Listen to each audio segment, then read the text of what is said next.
আসসালামু আলাইকুম। কেমন আছেন আপনারা? আশা করি ভালোই আছেন। আপনি একটা জিনিস চিন্তা করবেন,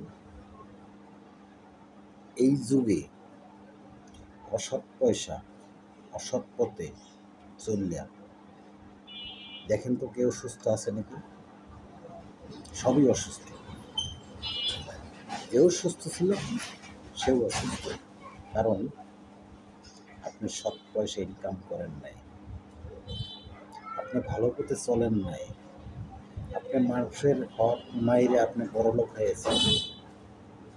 তাহলে আপনি কেমন সুস্থভাবে থাকবেন? আপনার তো অসুস্থ হওয়ারই কথা।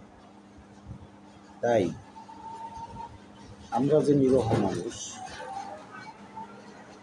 আমরা যে মানুষের একটা হক মাইরা খাইতে গেলে আমাকে দিদিকে বাধা দেয়। তাই পরের হক মারুন, বেশি বেশি ধরে কথা।